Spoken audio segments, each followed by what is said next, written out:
Okay, I'm not Vishal, but I wanted to personally introduce this session. This one is actually pretty near and dear to my heart. This is a collaboration that's been going for almost a year and a half now between Google, Facebook, and Salesforce. And Strut mentioned it in the keynote. Let's just say a lot of Googlers ate a lot of Facebook food, a lot of Facebookers ate a lot of Google food, and the Salesforce folks ate a lot of Facebook food. So I want to introduce Vishal Mishra from Google, and then after him, Brian McCann will speak from a user perspective.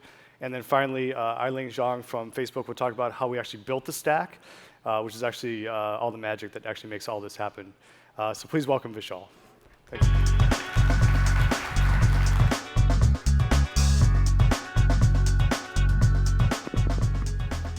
Oh, thank you, Joe. Hello, everybody.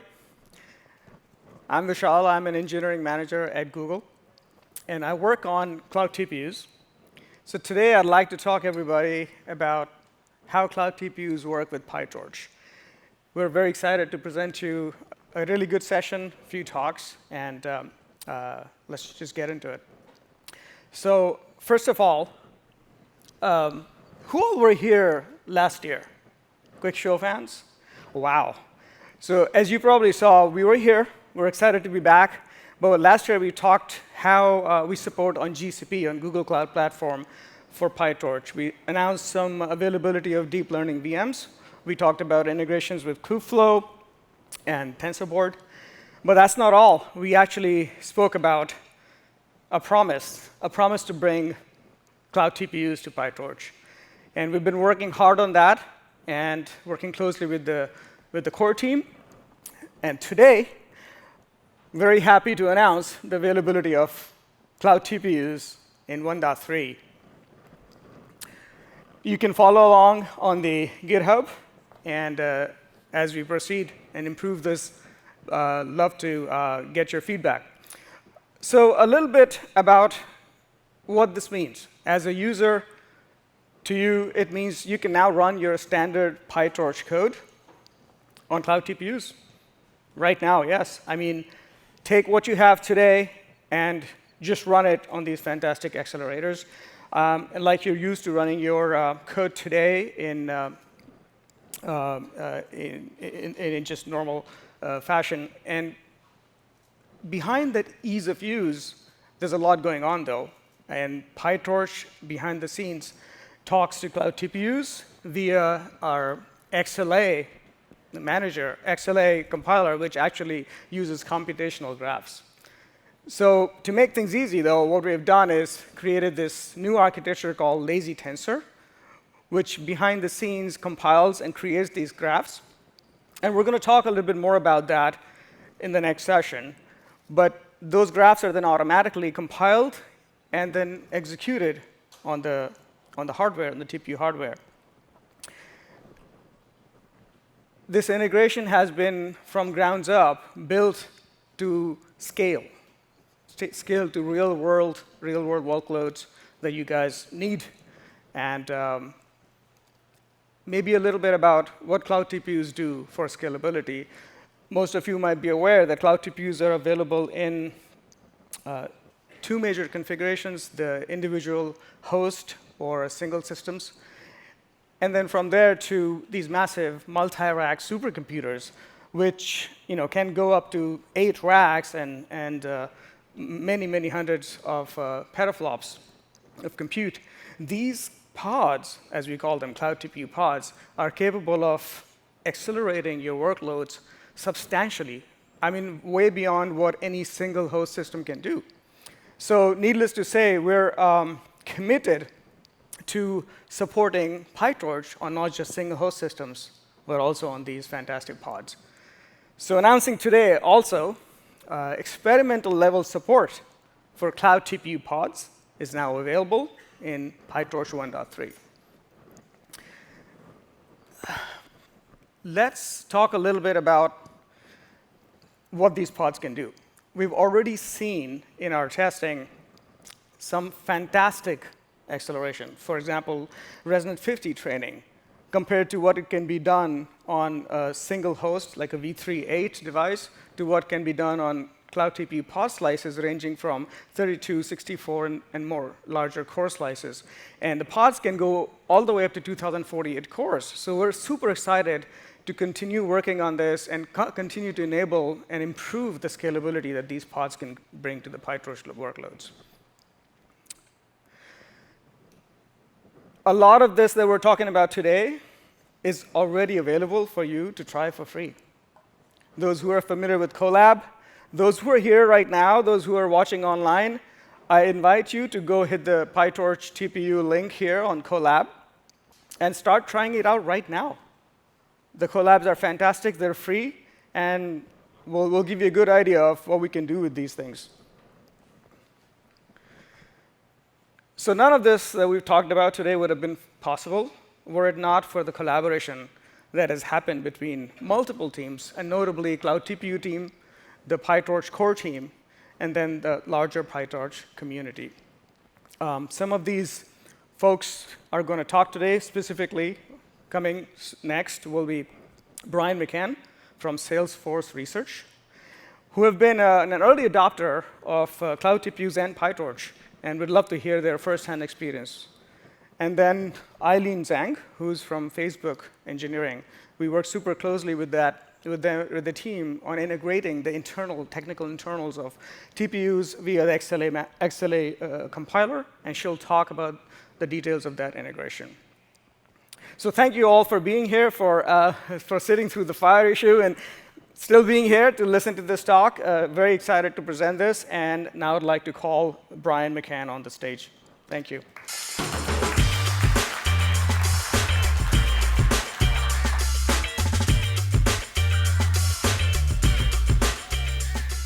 Hello. I apologize for the scratchy voice. I had an offsite with the team yesterday, and I got too excited, so I yelled a lot. But my name is Brian McCann. I'm a research scientist at Salesforce Research, and I'm going to talk to you for the next few minutes about my perspective as a user experimenting with the PyTorch XLA software that allows me to use PyTorch on the cloud TPUs. So for a little context, at Salesforce Research, we've really been a PyTorch shop for as long as I can remember, the last few years. And it's always been the case in pure research, of course, and it's worked its way into applied research, and it's inching its way closer and closer to being an integral part of our production systems that come out of research as well. So PyTorch is really our go-to framework across all of our different domains. Pretty much every researcher in natural language processing, reinforcement learning, computer vision, even the people working on generalization bounds are using PyTorch to get their experimental results. And the only time we've deviated from this is in the near or the recent past, over the last few months, when we've been exploring large-scale language modeling and controllable text generation. And it was really on this project that I came to fully appreciate the value add of the cloud TPUs, not only in accelerating my research, but also impacting the direction of it.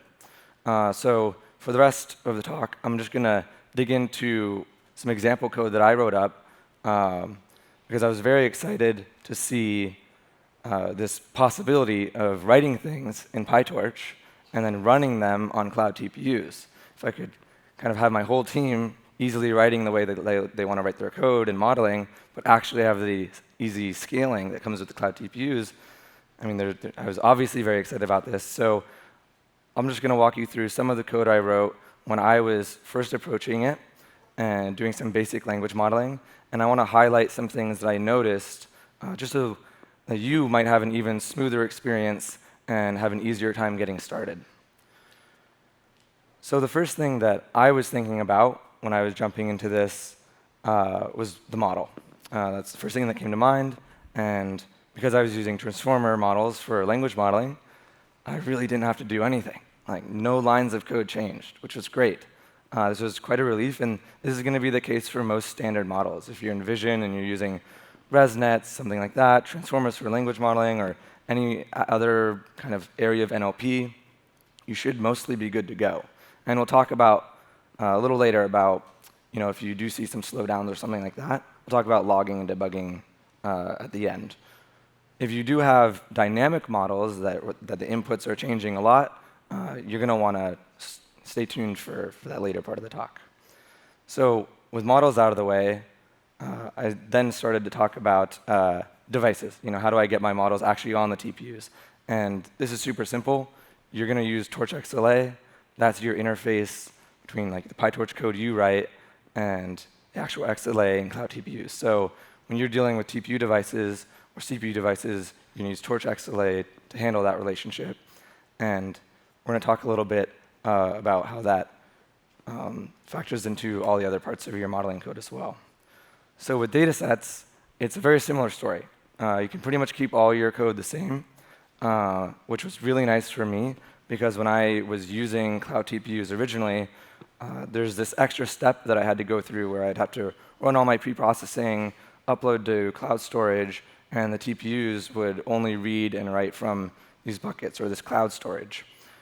But in the early stages of development, when maybe I don't even know exactly what my research direction is, or I don't know what the model's supposed to be, or maybe even the data set is changing underneath me, it was really helpful working in PyTorch on TPUs, because I could have my lazy data loaders and have the quick, rapid prototyping where I don't have to go through that extra stage of uploading cloud storage or everything like that. I can just use my normal data sets the way they are. Now, for data parallelism, which was kind of essential for actually using these TPUs the way you would want, you really want to think about distributed data parallel. If you're familiar with data parallel and distributed data parallel on PyTorch, the distributed version is the way you want to think. This is going to require the fewest changes to your code, and even though the other version technically exists, just stick to this one. It'll be easier, it'll make your life easier, and all you have to do is use the Torch XLA's parallel loader, wrap your data loader, and then get the specific data loader for your device. After that, just treat it like a normal data loader.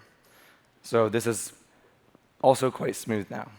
And the one thing you don't want to forget here is to make sure you use the Torch XLA distributed launcher as well. If you're familiar with like torch.distributed.launch and things like that, you want to use the Torch XLA version because they want to handle that. The one thing you'll want to make sure you add is this spawn call at the beginning of your script. We don't typically do that in the distributed data parallel in normal PyTorch, but you'll want to add it here. And the really nice part about this is, before, when I would want to scale up to many GPUs, I might have to spin up multiple pods and run Torch distributed launch on each one, and then they coordinate. And while that's pretty easy as it is, with the TPUs, you can really see the evidence of the ease of scaling here, where I'm only going to always have one master node here. And whether I'm using 8 devices or 512 devices or 1,000 or so devices, regardless of how many TPU devices you're using, you're just going to have that one host, and that's all you manage, which is really convenient. So now we can kind of talk about the training, and the recurring theme here is how little I actually had to do. So here, everything is going to look like PyTorch code. Of course, execution isn't happening the way you would expect. It's all lazy, and results aren't being computed until they're required. And it's really just this one line of the Torch XLA optimizer step. That's the one thing that you need to not forget, and this is what's going to trigger all of your execution. As long as you do that, you should be OK. You might want to do some other kind of things with your loss or your gradients. And here's one area where I would say, just be a little careful and communicate with the team. When I first started, gradient clipping was implemented in a way in PyTorch that relied on tensor's item functionality, and that forces transfer to CPU. We don't want to do that. As we want to stay away from CPU as much as possible when we're using the XLA. So kind of the good news here is the team's really quick with this kind of stuff, and they've already rewritten lots of different things like this, and it's bundled with the PyTorch version that comes with Torch XLA. So if you do jump in, like me, and you notice anything weird like this, just make sure to point it out, and they'll make sure to help you out with it. And on that note, I would really suggest learning from the examples that are already there. Documentation is improving as the project grows, but there are some little things that you might not expect. So, for example, the data loaders I was talking about before typically return tuples of index and object. And if you're like me, at least, and you're thinking kind of in Python terms, I would expect that to be the result of maybe calling enumerate on my data loader. So that's what I did because I wanted the index and the object, and I ended up with like a nested tuple and things like that, and it just threw me a little bit. But these are things that if you look at the examples and you're kind of seeing how they're using their objects, it'll be a smooth ride. So logging and debugging is kind of the thing you probably won't have to think about very much, especially if you're sticking to really standard use cases. But the key tool here is going to be XLA metrics reporting. Anytime you file an issue or a bug, just make sure you run a few iterations where you get these metrics reported and you can give those over to the team. It's basically keeping a bunch of counters of all the different allocations on TPU and CPU. It's going to report your compile time, and that's going to be where you look to see whether you're recompiling the graph too often, things like that.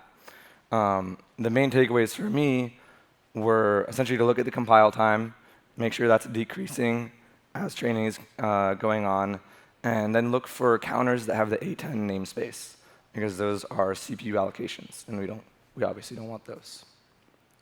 So the last bit I want to talk about is actually getting started, and most of the Torch XLA, PyTorch XLA code that you'll come across was tested in the GCE environment, the Google Compute Engine.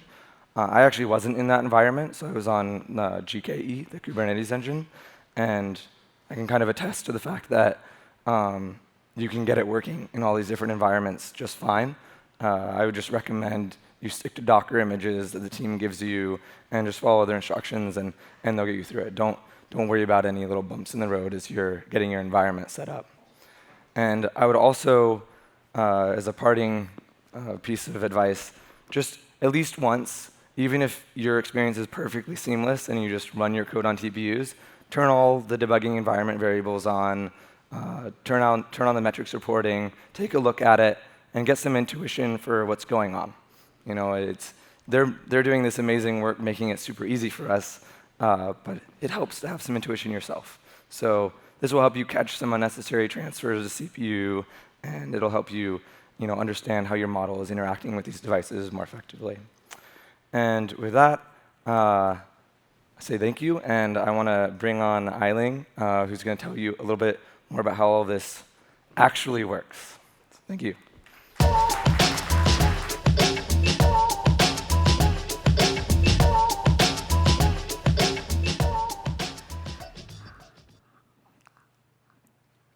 Hello, everyone. I'm Eiling. I'm a software engineer here at Facebook. We have been working with Google on PyTorch XLA integration for a long time. And today I'm going to talk about the PyTorch XLA integration and behind the scenes what we have been doing to make this transition really easy. First, let's take a look at an overview of the integration from end to end. With a simple PyTorch code snippet on the left, Torch XLA translated to an IR graph, optimize it, and then compile it into machine instructions, and then run on TPU devices. So this is the whole process. Now let's dive into each step and see what's happening under the hood.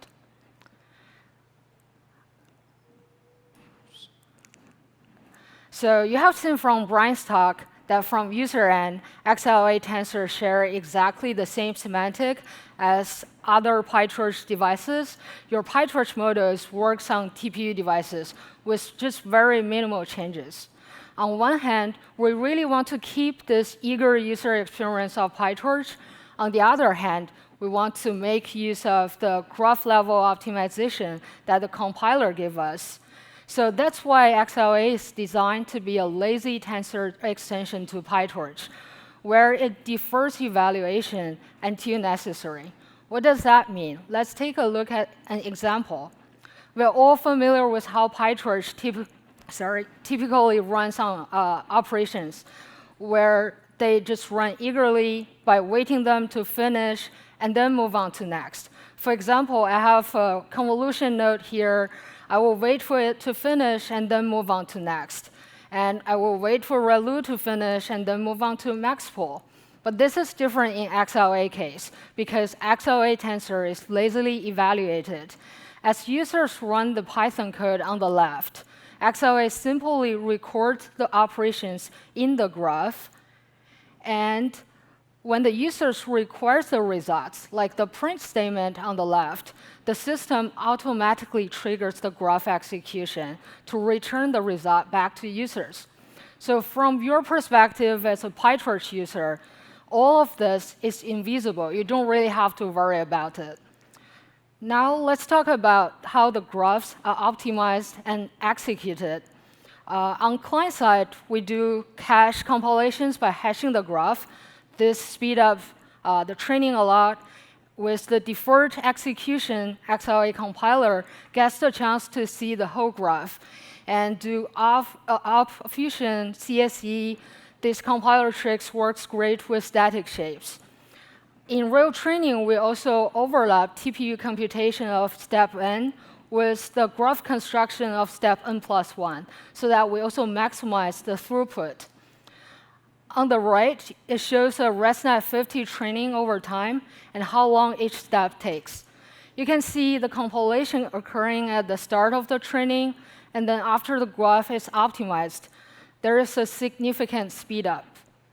One thing I really want to highlight here is this process that handles the building the graph, sending them to XLA device, optimizing it, running it, and then retrieving the results. This whole process is invisible to users. Torch XLA handles it for you. Behind the scenes, PyTorch XLA is different from PyTorch other eager backends. But from this difference are mostly hidden away from users. Working with TPUs, you just write PyTorch code as you normally do, and it will just work. Even your favorite debugging tools like PDB, print, they just work as expected. So that's all I want to talk about the technical part of the project. Most importantly, please try it out. Our code base is hosted on GitHub. We do regular releases. This launch is a great milestone for us, but we will definitely keep improving and bring in new, exciting new features. And so your feedback is really valuable for us. We would love to hear from you. You can find us on GitHub issues. And we will have a few lab demos in the poster session. We will have the collab demo, TPU plot training, and FairSig training. And please come check out our demos. Thank you.